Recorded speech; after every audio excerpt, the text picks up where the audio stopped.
do work. So I have turned the subtitles on. All right, so we've learned 4 types of reactions so far. Synthesis, which is where we take multiple reactions and put them together into one product. Decomposition, split apart. Combustion, that's the one with fire where we make carbon dioxide and water every time. And then last class we learned about single replacement reactions, which is an element replaces another element in a compound. So before the notes even get started, the difference between this reaction and a single replacement reaction and all the others is the following. This is the only type of reaction where you're going to start with 2 compounds on your reactant side. Not only do you start with 2 compounds on your reactant side, both of those compounds are made up of elements that have charges. So ionic or water. With water, we learned last class, it could be broken up into H plus and OH minus. And so what you're going to see is that you have 2 compounds, and I've printed out the notes with this, but you're going to have 2 compounds, and your starting compounds are most likely going to be ionic. And what you have to remember about ionic compounds, or else nothing I teach matters and it won't make any sense, is that in an ionic compound, the first element listed has to be the cation or the metal. And the second element listed has to be the non-metal. It has to be in that order. The positive, then the negative, the positive, then the negative. So what happens in a double replacement reaction is the following. A plus, not a grade, whatever A is, A plus has a positive charge. B minus has a negative charge. If this reaction happens, the positively charged element or ion here will go with what? It will swap with the other negative. So A would go with D, and then C would go with B. And you'll make 2 new compounds, which is basically 2 new ionic compounds where the positively charged, whatever A is attracted to B more than B, so they swap out. And the positively charged C will go with the other negative ion, the one that it's not with. It's a double switch. So it goes C plus and B minus. And this is what we call a double replacement reaction. So you're going to see 2 compounds on the reactant side, and you're also going to see 2 compounds on the product side. But you see that there's a swap. So there's 2 compounds here. And once again, they're either going to be completely ionic compounds, or it's going to be water or an acid, something like that. And so this is the general structure. I'll get the door. Thank you, though.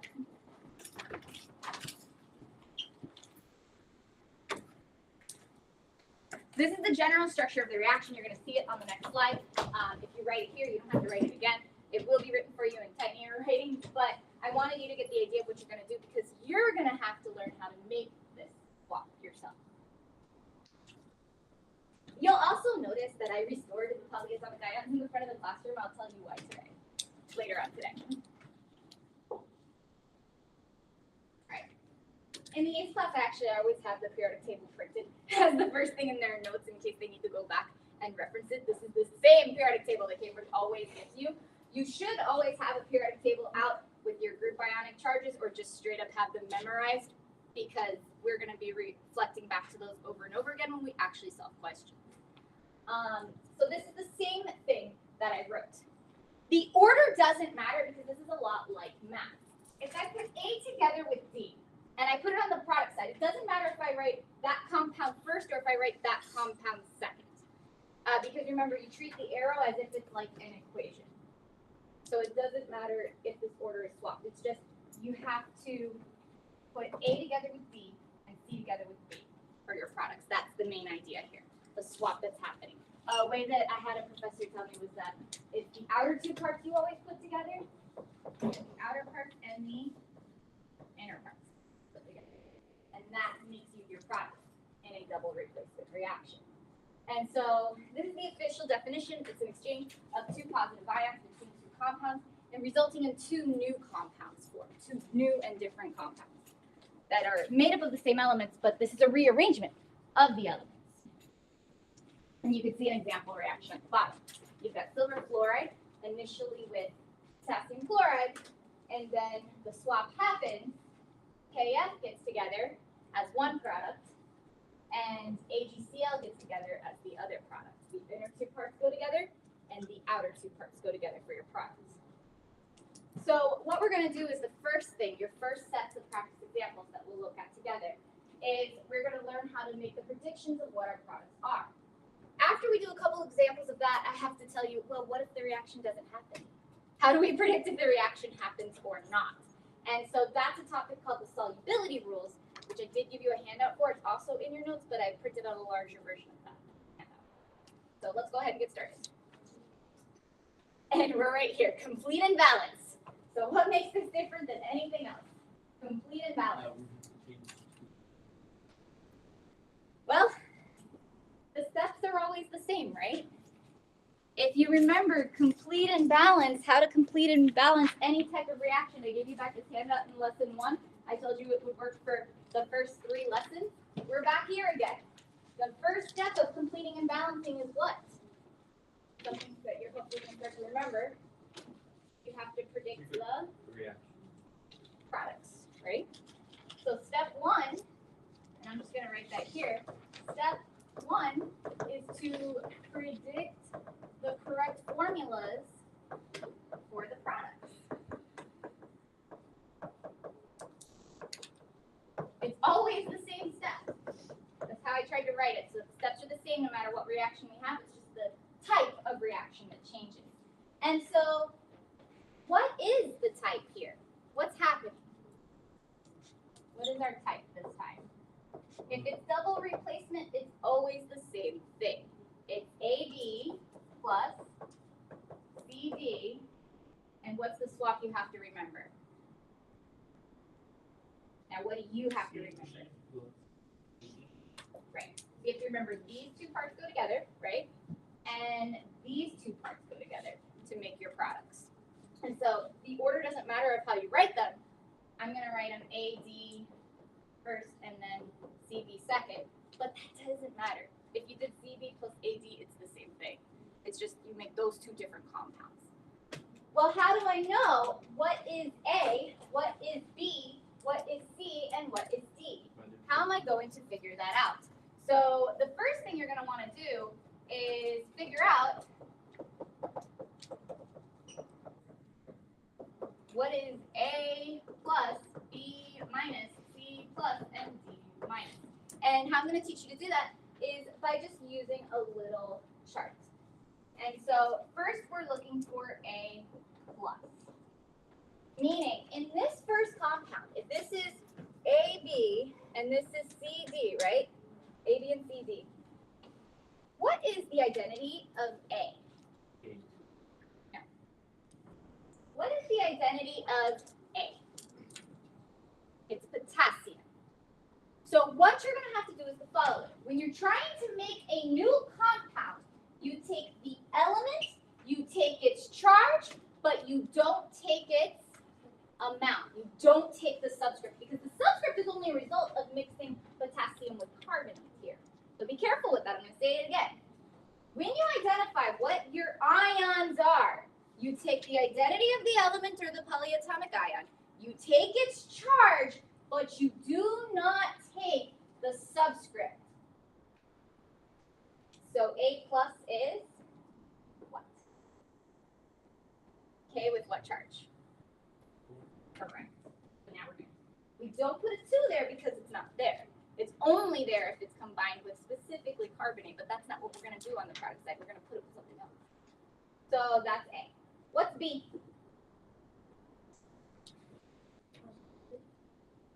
Is it just carbon or is it, and so remember it's an ionic compound, it's got 2 parts, the cation and the anion. If we've already taken care of the cation, the rest is the leftover, right? The anion. And that's carbonate, which I did restore that up there, but I'll tell you why later. Carbonate is what?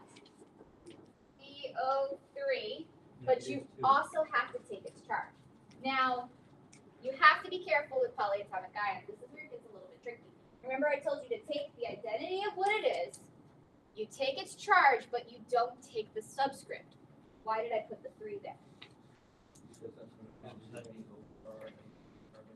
Because this is one single unit, right? I actually didn't take the subscript. I took the thing. Like carbonate is its own thing. That's its identity. If it's a polyatomic ion, you have to take the whole polyatomic ion. You cannot change that identity. It's carbonate. That's CO3 with a -2 charge. All right. What is C? This is the hardest part. If you can figure this out, the rest may not be too complicated. What is C? It's that, right? What's that? It's barium with a +2 charge. And then what is D minus? So what's left? What's the other part here? Cl, but not 2. You take the chlorine, you take its charge, but you don't take the amount because the amounts are going to come from crossing the charges for your new compound. So you take L minus 1. So the first thing you got to figure out is what is your A, what is your B, what is your C, and what is your D. Now that you have your ions figured out, you're going to do your swap. A goes with D and C goes with B. So let's do A and D first. What is the combination of A and B? What is that? A is K plus 1. Cl is -1. The 1's cancel, right? And our first product is KCl. Are we good with this so far? So that would be my first product here, AD. And what's my other product? I gotta put these two things together, C and B. And how do I put those together? It's barium with a +2 going together with carbonate with a -2. What happens to those charges? They cancel out. And our answer here is BaCO3. And that's our other product, BaCO3.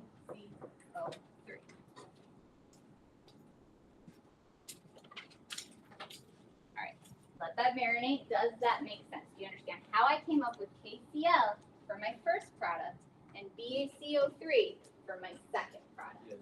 I combined the ions K plus and Cl minus, Ba2 plus and CO3 minus 2 for this product. What step have I gotten through? Step 1. I then have to balance the equation. So to balance the equation, you should note, oh, I've got 2 potassiums and 2 chlorines. So to balance this, I'm going to put a 2 in front of here. That's it. That's all. States of matter, we haven't learned how to address yet.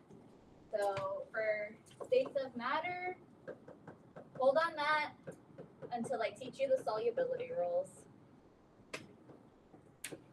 So the first few examples, you will not be able to predict the state of matter, but after we go through the solubility rules, you will be able to. So we're going to do steps 1 and 2 for the first few examples. So, states of matter, we will discuss it. You will have to do it in your homework, but we're not ready to do it yet. All right, so that was example 1. Let's try it again. Example 2.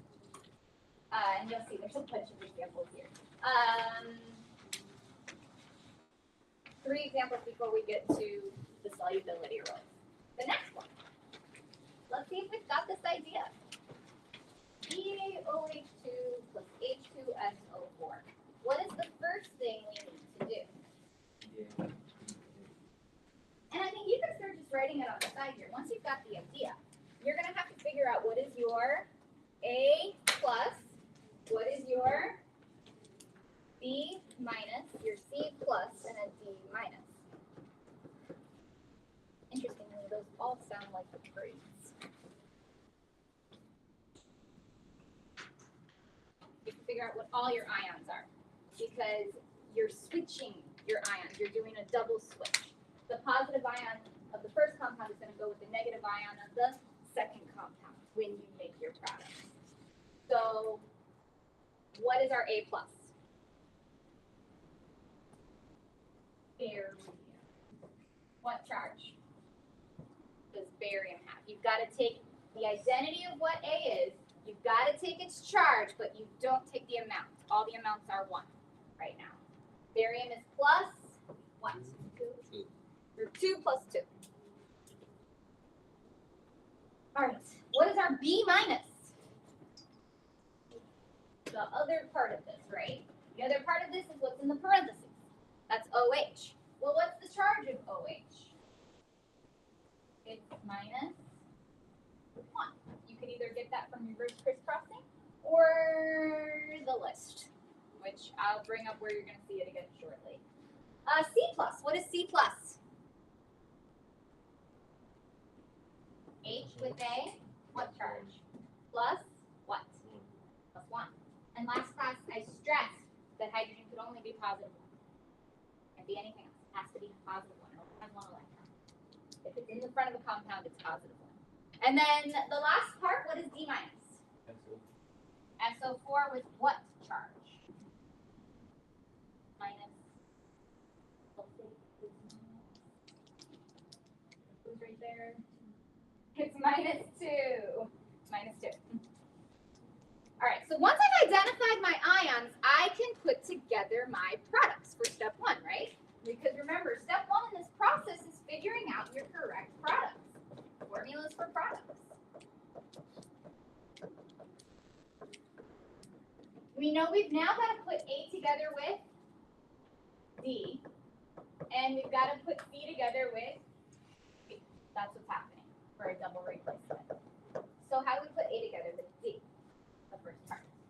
That's why you see me write it on the side, because it doesn't cloud up your answer here. How do I put A together with D?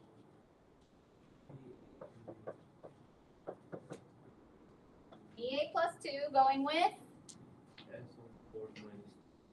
And what does that make? Plus 2 minus 2 cancels. And your first product is BaSO4. So far, so good? And the other part, C plus with B minus. What's that? Huh, I wonder if there's another way we could write that. H plus and OH minus. Isn't that water? Oh. So you're allowed, at least for me, and probably for Cambridge as well, to write HOH as your answer, but it is common knowledge that HOH is water. Like, to write it like that is standard. Like how you will see it on a quiz is H2O. That's how you see it. But HOH is the same thing as H2O. Add up your 2 hydrogens and your 1 oxygen, it works out. That's step 1. How are we feeling about this so far? In a way, this is a bit easier than one we learned last class because it's the same process over and over again. And you don't have the whole metal replaces metal and non-metal replaces non-metal type of thing to look at. So that makes it a little bit simpler, but if you don't get your ions right, you're going to get the whole thing wrong. Yes. Go ahead. So be careful. That's why I'm just carefully showing the steps so you don't make those mistakes. That's step 1. We're not done. We at least have to do step 1 and step 2. I haven't taught you how to write the states, but what do we still have to do? Once we make the right formulas, we have to balance the equation. How do we finish balancing this? 2 H's, 2 OH's, put up.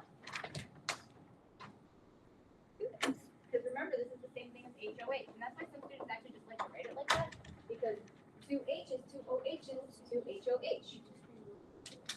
Yeah. You can write it either way, HOH or water, whichever one is better for you. But this is how it should present it if the question was pre-printed like on a speech. But you can rewrite it always as HOH. That's easier. All right, so step 2, balance. We're done with that. So, I'm sorry? What? What element's not the same on both sides? BaSO. barium on both sides. Sulfur's on both sides. Oxygen's on both sides. It's not balanced. Which thing? Does you get the BA? Huh? The other one. Got it? Yeah. Okay. Anybody else? Are we okay with this? Yeah. Because I do want to demystify anything that's confusing before moving on. I understand it can be confusing. But we do have barium on both sides. And then the thing that might have been confusing, I'm trying to figure out, is sulfate is like its own thing. So you just say you have one sulfate and one sulfate. It doesn't have parentheses because there's only one. Can you put the parentheses if you want? Always. I will always accept the parentheses like on a written question. Sure. But how would it be presented to you if there's only one? Like this. They're not going to show you parentheses if there's only one, because just like math, with one x, the one in front is line. Ones are always. All right, we're good with the second example? All right, example 3.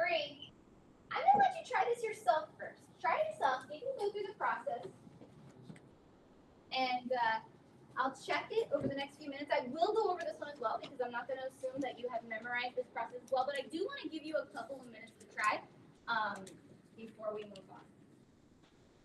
Okay. You got the idea so far. So it's just predicting the states that matter.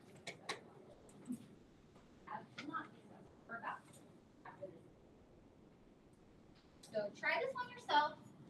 Identify your A plus, your B minus, your C plus, your D minus. Raise your hand when you'd like me to check it.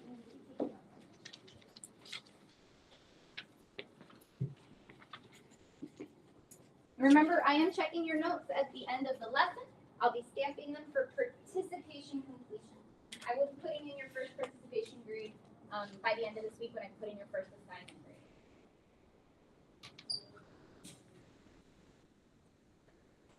Step 1, step 2 down.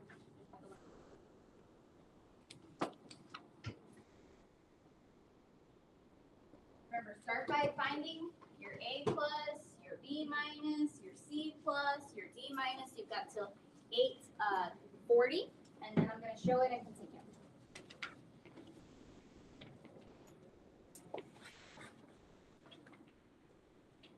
Everybody works at different speeds.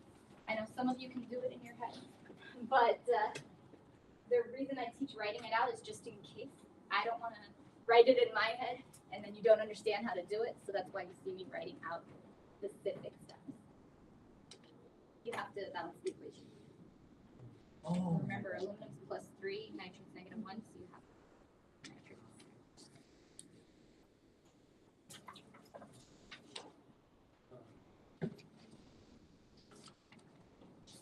All right, when you're ready to have me check, please raise your hand and I will check it for you. Aluminum has a +3 charge, +3, so you have to cross it down to become nitrate. So you have to put parentheses around nitrate and then put a 3 at the bottom. Outside the parentheses. Correct. Beautiful. Very good. So you've got steps 1 and 2. Just got to learn that step 3. The step of reaction. Wonderful. Completed and balanced. All right, for those of you still working, we've still got a couple of minutes.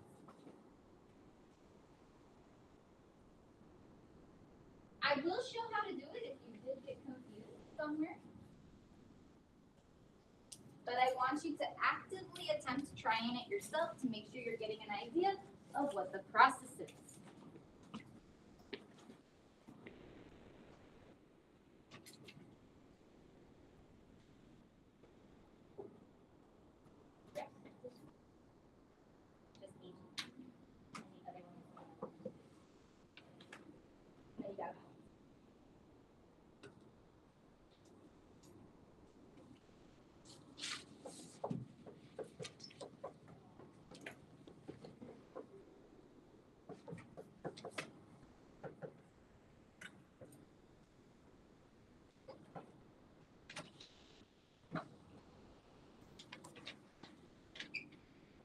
One more minute before I start solving. I just started to prepare what to do.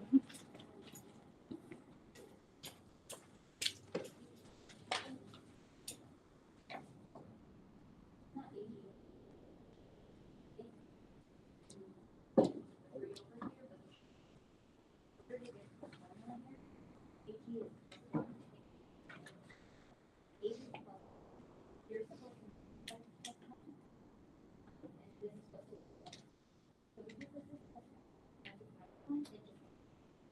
which would then make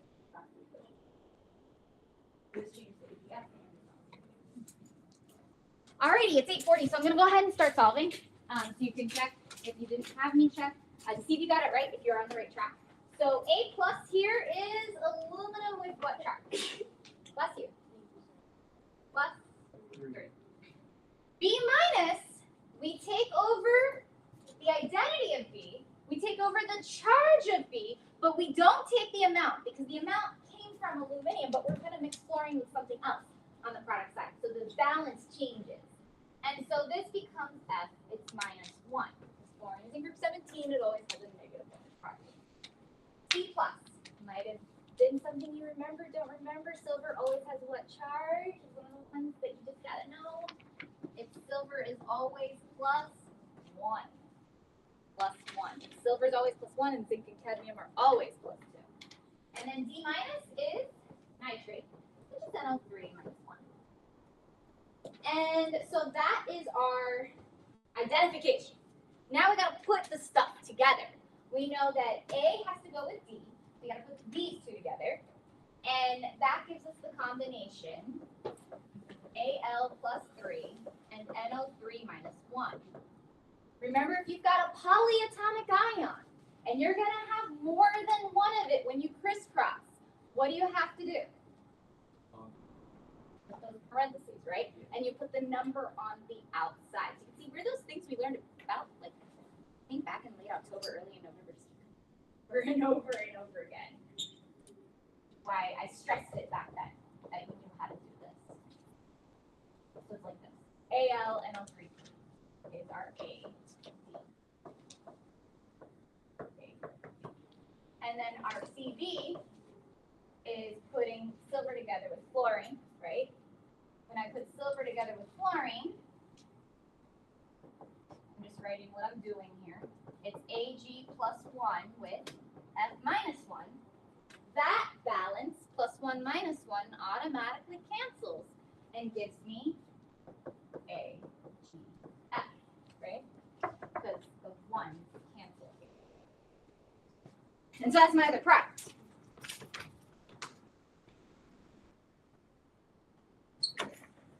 Okay. That's step 1, right? Step 1 is making the right formulas.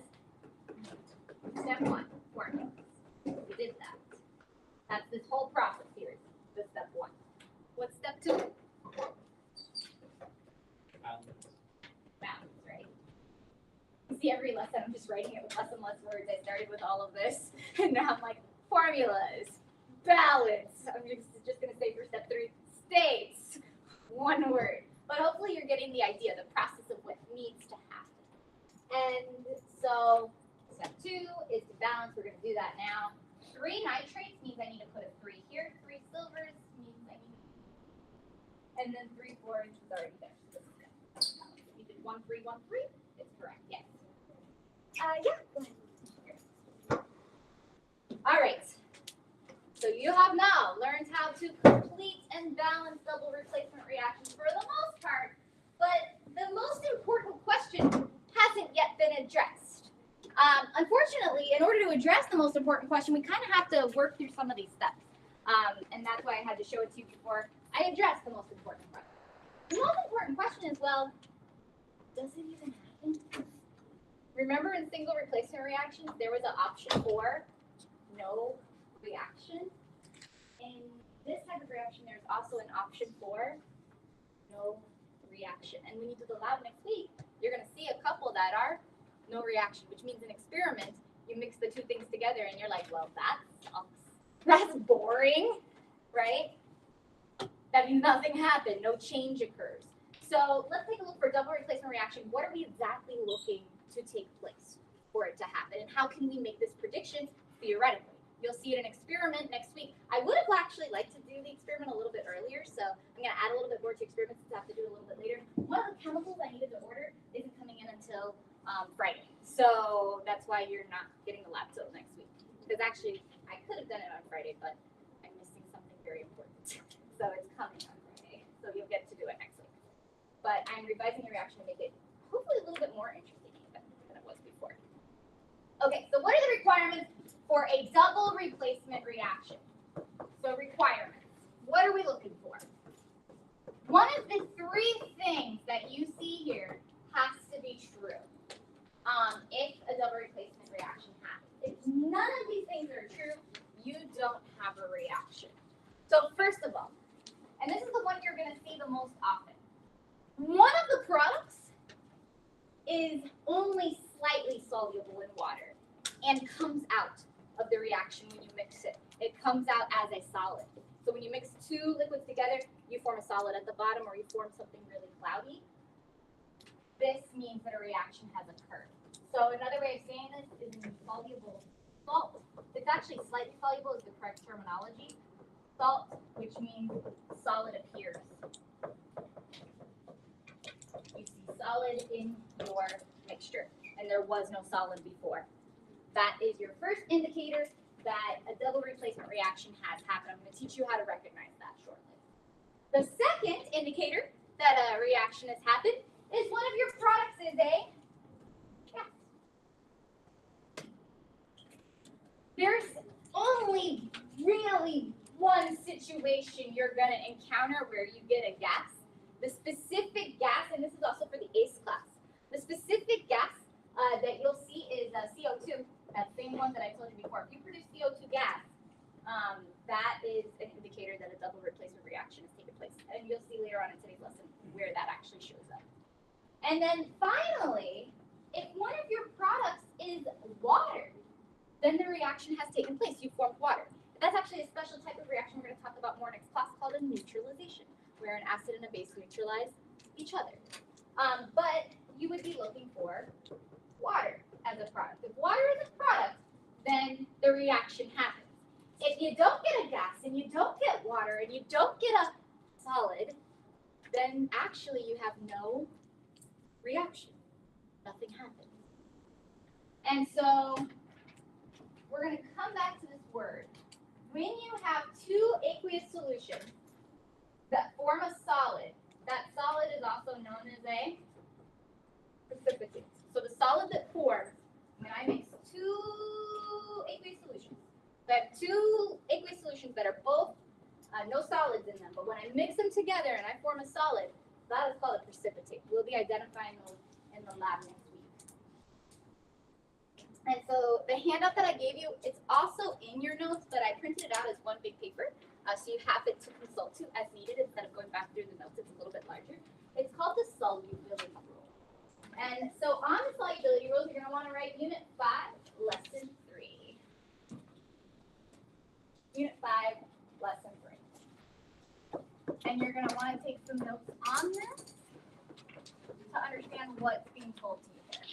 Unit 5, Lesson 3 on the handout that says solubility rules, the other paper I gave you. You can be next, yes. Okay, so here's the deal. Before I start going over these and what this actually means, the good news is you don't have to memorize this. So you do not need to memorize this. This is also going to be given on the quiz and exam. Cambridge does ask you to memorize solubility rules in the AICE class, but it is an abbreviated version that doesn't have all of the exceptions. Like it's an easier version of the solubility rules. This is actually the full solubility rules, or pretty full solubility rules. In a college level class that will be given in a university, most professors ask you to memorize this by heart, and some also ask you to memorize the metal activity series by heart, which is one of the reasons why college level chemistry is considered to be very difficult, because they ask you to memorize a lot of stuff.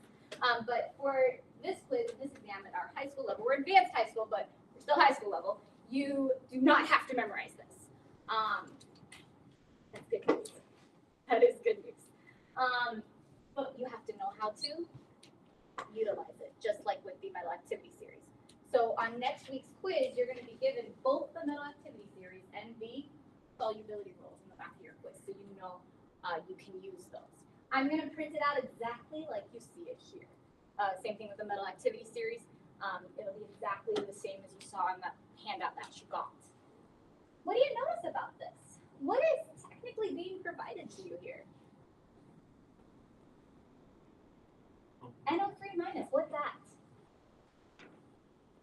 3 minus, what that? No, but what are those? You're being given.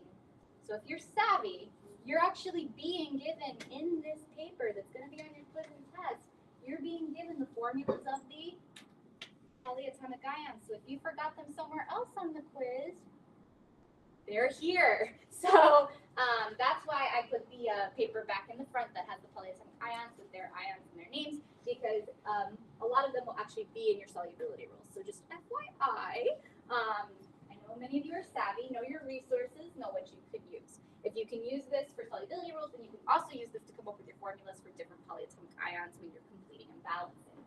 So give it on the quiz and exam. So what is this for? What does this mean? If I have a soluble ionic compound, and so you're going to want to write this down. If I have a soluble ionic compound, what does soluble mean? We learned that in the last unit. It can be dissolved in water. And so what we mean by soluble in water is soluble fully in water. Everything will break apart. Everything breaks apart. We don't see it anymore. Like you put salt in water, you stir it, breaks apart fully, you don't see the salt, right? We're going to say the state of matter for that is AQ.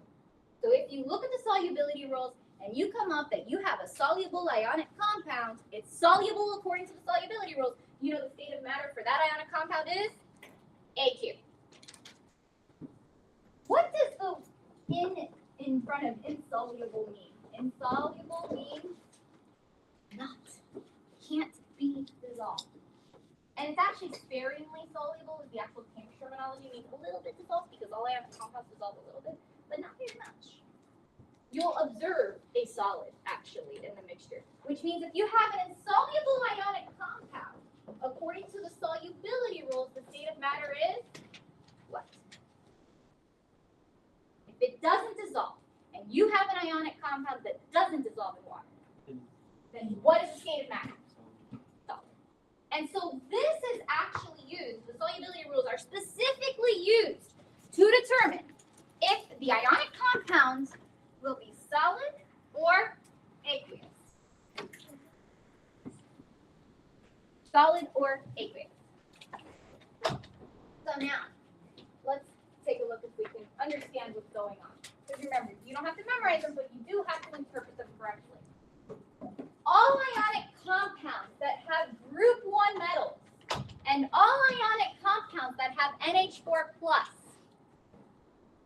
you may want to underline that word always. What does always mean? No exceptions. That means any compound that has sodium, I can predict, I go to my cabinet, if I have a compound that has sodium, I know if I put it in water, what's going to happen? It will dissolve no matter what. Any group 1 metal, it's going to dissolve. No matter what. Always AQ. NH4+ is the same actually. Then there's the next set. If I have a compound that has either nitrate or chlorate, or this one that you have to memorize, I don't think I asked you to memorize it this year, but C2H3O2-, it's called acetate, or ethanoate. The reason I didn't ask you to memorize it is because America uses different terminology than Cambridge. So when I teach it in the AICE class, I'm just going to teach it with the Cambridge. But all 3 of these are always soluble. If you see them in a compound, that compound's going to be soluble no matter what else you have. Always, again. Cl-, Br-, F-. Here's where it gets complicated. Compounds with these anions are soluble, with exception. If I put chlorine, bromine, fluorine with silver, or if I put chlorine, bromine, or fluorine together with lead, instead of being soluble, they would be, what's the opposite? They would be insoluble. That's what exception means. It would be the opposite. It would not dissolve, right? So almost all compounds with chlorine, bromine, and iodine will dissolve unless mixed with specific ions. Silver. Oh wait, are they telling you silver has a +1 charge here too? You're getting this on the test? Remember that? Not cheating if you're utilizing resources provided to you. All right. SO4 2-, sulfates. Soluble except for this stuff. meaning if I've got this stuff with sulfate, it will not be soluble. Carbonate and phosphate are typically not soluble, except when it's with any of these that are always soluble. OH minus and S2 minus are typically not soluble, except with group 1 and group 2 metals, pretty much. And all other polyatomic ions, if it doesn't show up on this list, the assumption you make is that they're not soluble, actually, except with group 1 metals, back to the top here, that these are always soluble. So the first thing you should always check is up to see if you have a group 1 metal or NH4+. If you have that, it's always soluble. If that's not true, then you look at the anion, and then you determine if it's soluble or not from there. Let's go through this. Let's take a look at some examples, just so we can see if we can use the chart. Once again, do you have to memorize it? No. But you have to know how to use it? Yes. So with each of the following compounds, this is printed in your notes, the correct answer would be to say whether the state of matter for this compound is AQ or solid, BaCl2. So where are we going to look in the rules? BaCl2. What do we look for? BaCl2.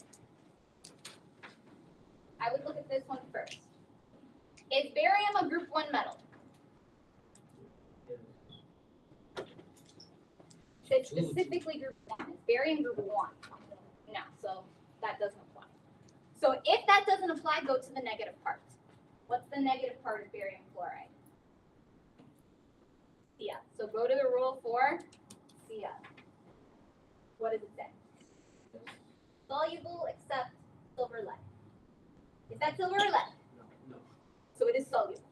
So I'm first going to write down that it's soluble. What does soluble mean the state of matter is for barium chloride in solution? Solid. Soluble means it dissolves. Dissolves means that it's AQ. Like that's the train of thought that has to be followed. And so it's BaCl2, AQ. I know it's early. And I have to come shoot something.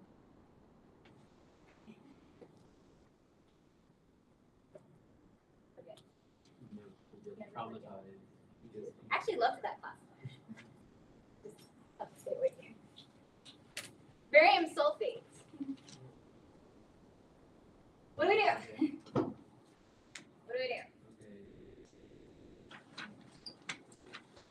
We first look at the positive ion, though. Check to see if it's from group 1, because if it's from group 1 or it's NH4+, you think no further. But it's not, it's group 2, so we got to go to the negative ion.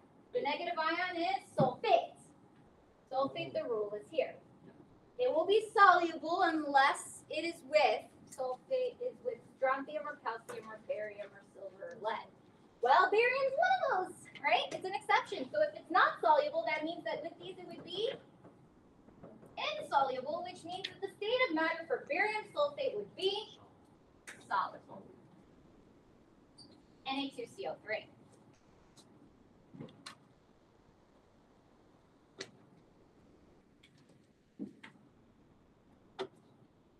Look at Na first. Is Na from group 1? What? It is on the Na? Right there. Oh no, I'm not thinking about powers. Oh, it doesn't matter. Like, look at your positive ion first. If it's from group 1, nothing else matters. Because once you've decided that sodium is in group 1, the answer is an always. There's no exception to that. Everything with a group 1 metal is always soluble, which means the state of matter is aqueous, dissolved in water. Remember, insoluble means doesn't dissolve, and that is solid. Aqueous means it does dissolve, and it's soluble. So that's the decision you have to make. So I think before we go to do a couple other questions, we should now go back and fill in the questions we've already done for step 3 to see if we make a product, right? A reaction. So let's go back to the questions we've done. We've done 3 examples. What is, and I had taken out the state because I didn't want to confuse everyone, but these 2 were AQ. Actually, you always mix 2 aqueous solutions together in a double replacement reaction and you see what happens. What is the state of matter for KCl? Can you figure it out now? Look at your solubility rules. What's your state of matter for KCl? Thank you. Because this is just one metal. End of story, right? What is your state of matter for barium carbonate? Barium carbonate. What's your solubility rules? Carbonate is here, insoluble. So Except- not. So that means it's a solid, right? Will not dissolve. Solid. So what is the reason this reaction happens? Going back to the requirements for a double replacement reaction to happen. Why is this happening? What is the reaction actually happening? Start with. There's two aqueous solutions. When you mix them together, you form a solid. If you form a solid, that's the same thing as what we call a precipitate. That means reaction happens. You can't say there's no reaction because something happens. You made a solid at the end of this reaction. So this reaction, it happens. Remember, there's three ways the reaction happens. You either make solid, liquid water, or gas, which is going to be carbon dioxide. Yes. As soon as the student out comes back. Let's try this one. What is the state of matter for barium sulfate? Barium sulfate. Look at your solubility rules. Go ahead now, Raven, I believe. Sulfate is soluble except with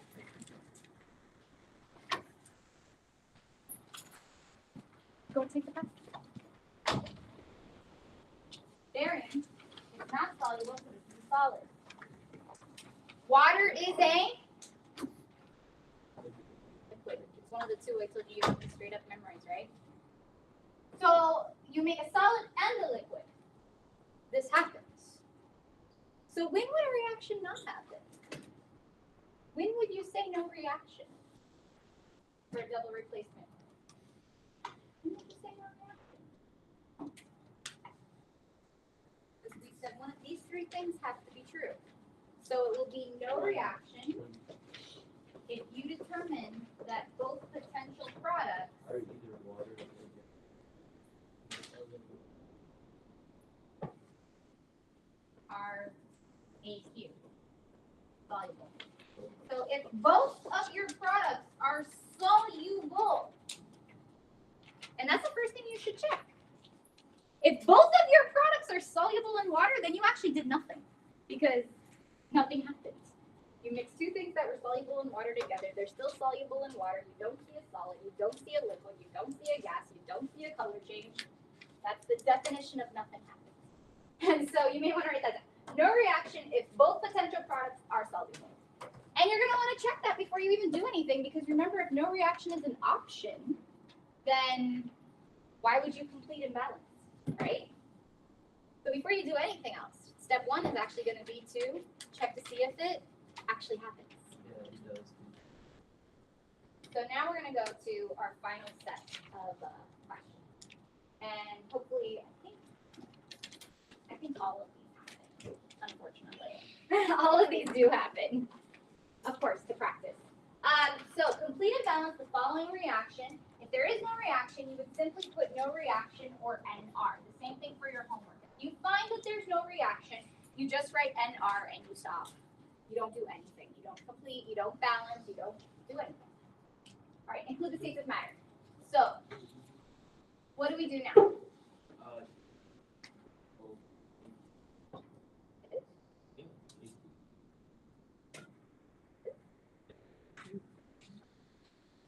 Products.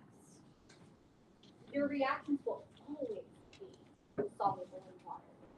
It's your products. It's what you're predicting. If both products are AQ, then there's no reaction. You must make this prediction yourself. Let's see. Does this reaction happen? That's the first question. Does reaction happen? How will we make this determination?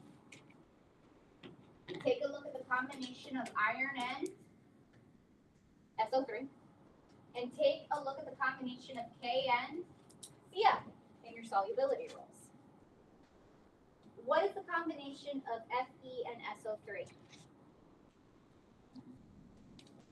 Right? You would be checking the Fe with the SO3, and I'm just going to write the correct charges for, and the K plus with the Cl minus. Is Fe SO3, is that soluble or insoluble?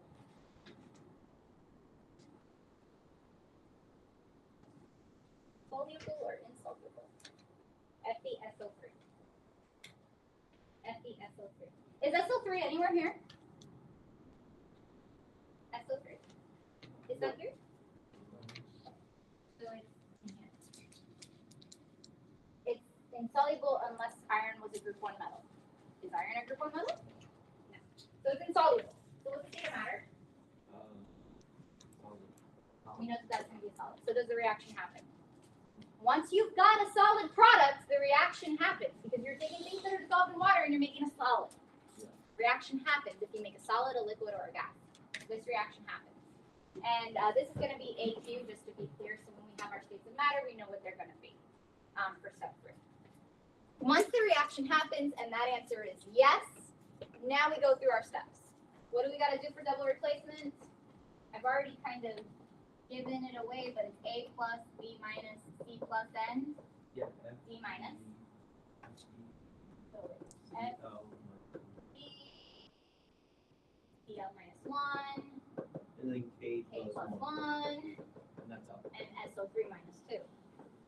And yeah, you got to figure out that it's from here. First crisscross.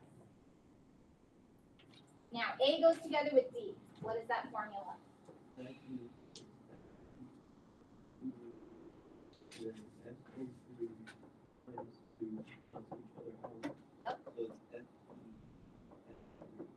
Correct.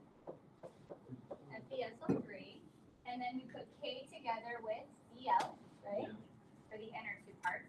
So you've got C and you've got B. Plus and minus, and you've got K plus 1 and Cl minus 1. Those cancel each other out and you get, COK. not in that order. It's gotta be metal first, non-metal second. It has to be that way. All right, so it's KCl.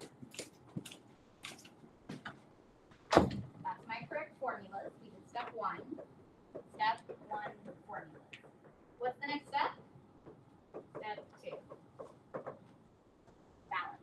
So you're kind of, it's the same steps every time. It's just how complicated completing the reaction is. That makes it harder or easier. Balance the reaction. Okay. 2 potassiums, 2 chlorines. What about the front here? Balanced reaction. And because I already found the states when I was finding out if it was going to happen, I just fill those in. FeSO3 is going to be a solid, and KCl is going to be aqueous. And it's because you make this, that's why the reaction happens. If both products were AQ, the reaction would not happen. But because you make a solid, the reaction happens. You make a solid, a pure liquid, which is only water, or a gas. All right. That was example 1. I'll do one more, and then I'll have you do one. So, that was example 1. I'll pause for about 20 seconds if you need to take any additional notes on this example.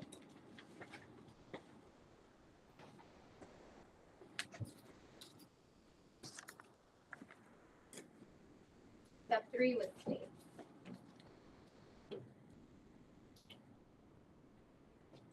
Right. Next one.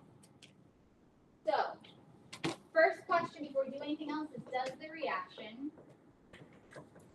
happen? And I'm kind of shortening reaction here. RSM is short. Because that could be reactive. Does reaction happen? Does it? How do we know again? What are we going to do to predict this? We're putting NH4 together with NO3, and we're putting Ag together with Cl. And we're seeing if the combination of NH4 and NO3 or Ag and Cl give me a solid, a liquid, or a gas. If both of them are AQ, it's no reaction. What is the state What is the state for NH4NO3? That mixture. How do I figure this out? Go to your solubility rules. So does reaction happen? You go to the solubility rules. Just to be clear. NH4NO3. What does it say about that? Solubility rules. NH4NO3. Yeah, it's always Always soluble, right? So that means AQ. AQ. AgCl. What's that? AgCl. Go to your solubility rules. AgCl. Chlorine is soluble except for silver. So that means if it's an exception, it's insoluble, which means the state of matter is solid, right?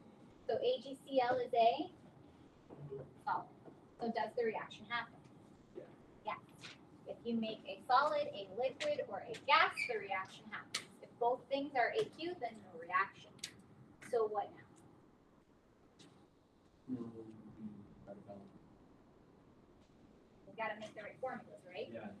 I already have the combinations here. So what is this? NH4, NO3, and the other one is CL, right? That's what my product should be here. NH4, NO3, and AgCl. That's the combination of A with D and C with B. We know this is AQ. We know this is solid. What about balancing? I got any work to do there? It's already balanced because all the charges were plus 1 and minus 1. So you don't have to balance. So if all charges are All cancel out on both sides, then yeah, it will already be balanced because there's no crisscrossing or any changes you have to make. So that's it for that. that's good to know. So try this one. Try this one yourself first. Complete and balance. Include the states of matter.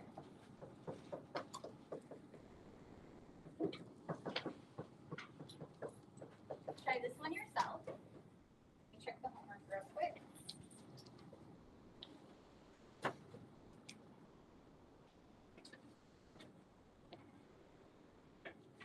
Yeah, I didn't put any gas evolution reactions in the homework. That's what I thought.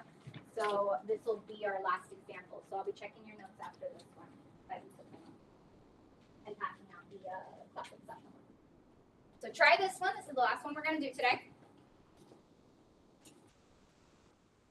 Yeah. This is the last one we're going to do today. So try this one. Complete and balance are the instructions. Hydrogen, technically, right?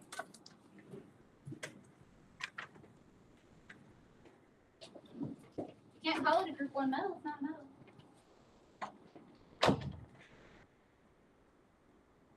Remember, your first question is, does the reaction happen? Does it happen? The answer is yes, you have to complete and balance. If it doesn't, then you do nothing.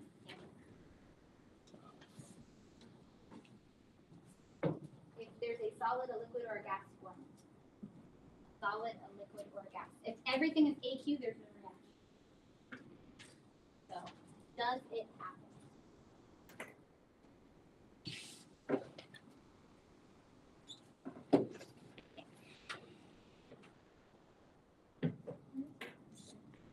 It's not no reaction. I'll help a little bit. Your options are the H plus and the OH minus, and your other option is the B8 plus 2 with B and O3 minus. These are the mixtures you're making, the new potential compounds you're making. What is HOH? HOH is H2O. Water. What's the state of water? Liquid. So does the reaction happen? If you look back to the requirements for a reaction to happen, it says one of the products is a solid, or one of the products is a gas, or one of the products is water. HOH is, it's written in a different way, but it is 2 hydrogens, 1 oxygen. It's water reaction. Alright, so I helped you figure out the rest.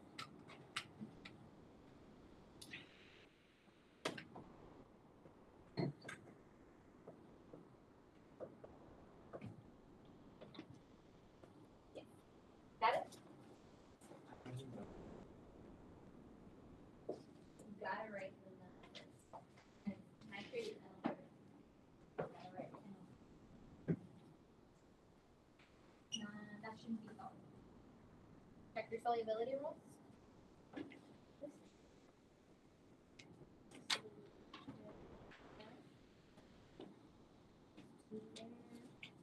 They're perfect. Yeah, you got it. All right.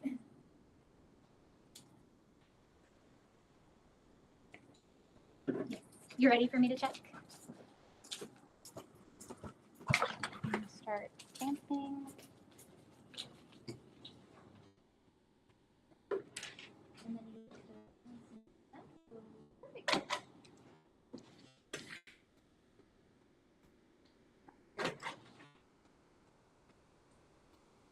Can I check yours? We're going to skip the gas evolution. If we cover it, I'll cover it next class as part of what we do in that lesson. We're going to skip that today, but there's one final question at the end.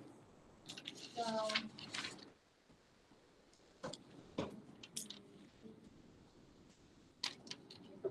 yeah.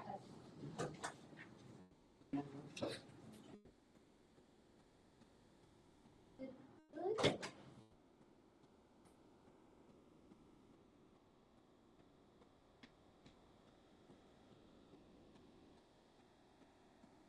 Are we gonna do this? I'm going to do one more question with you after this. All right, so your products here should be water and barium nitrate. And then to balance, you should have a 2 here, and then 2 H's, 2 H's there.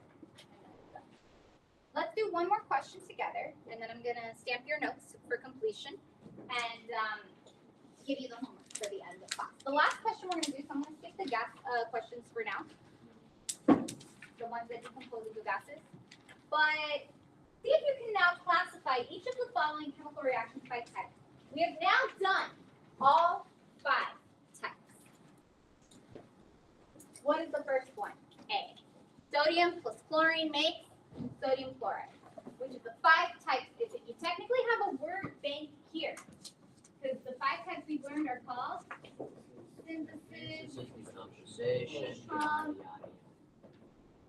combustion, single replacement, and the double replacement, right? What's the first one? Synthesis. 2 elements put together to form compounds. That is always synthesis. Next one. Decomposition. What is the third one? Synthesis. 2 smaller combine into 1 larger. Nope. Single replacement would mean there's a swap, right? There's no swap. This is still combining. Synthesis. It's synthesis. The more complex synthesis, but it is still a synthesis. Single thing. D. No, single replace. Barium and silver swap. What's that called? D. Single replacement or displacement. There's synonyms for each other. You can use either. Single replacement or single displacement. E.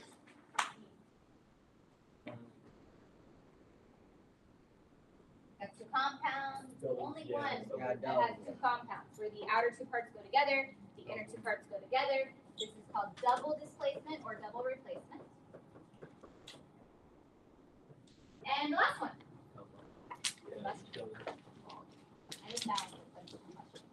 So there will be a few questions on your quiz next week, just giving you reactions and asking you what type they are. As simple as this, what type they are. And there'll be, of course, some on your future quizzes.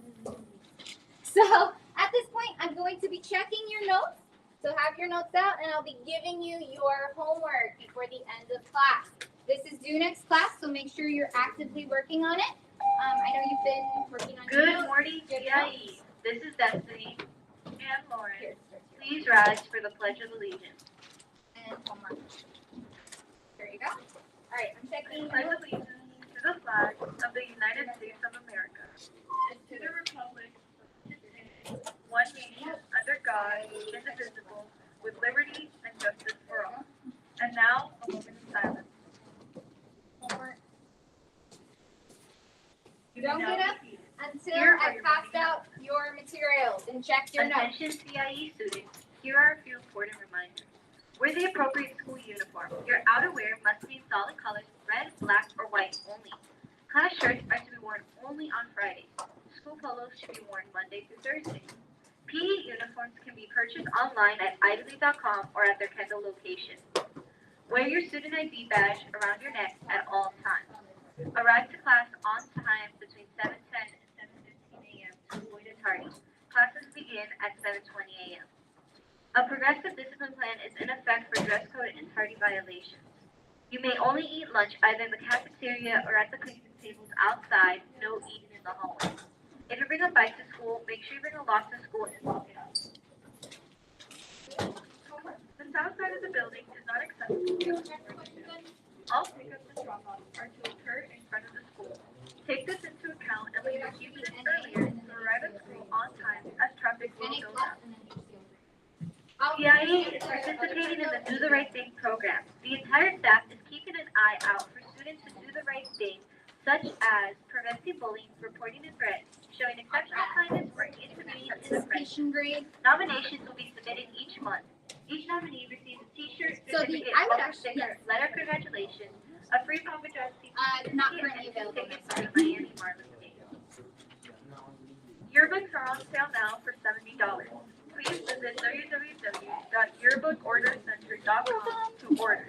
The order number is 21027. Right, Gaming Club will have a meeting today after school. Interested students are welcome to attend. NEHS members, there will be a mandatory meeting next Monday, January 29th, after school in Mr. Lavity's room. Attention art and gardening members, we'll have a meeting on February 7th. We'll be doing an art activity, so bring any supplies you want. AVCO will be having a mandatory meeting on Tuesday, January 30th, after school in Mr. Barrero's room. Friday from Temple will be hosting a Tuesday for Lord Dalton. There is a HIP meeting today during lunch in room 30, so please make sure you attend that. Also, seniors, I know there was a cap and gown meeting with Herb Jones scheduled today for 9 o'clock. Obviously, that did not happen. They have rescheduled. Teachers, I will let you know what day next week. That will also be at 9 o'clock. Teachers, if you could please send me an email if any of you by any chance have anything going on in your classes with seniors that you prefer me not do it that day. I am open to availability for next week. Thank you. Students, if you have a school issued device, teachers as well, if you have a school issued device, please restart your device, log in now, and check for updates. There are still a good number of you who have not done so. Again, if you have a school issued device, log in and check for updates. Thank you. This concludes our morning announcements. Monday. Have a great day. Mondays. Alrighty, so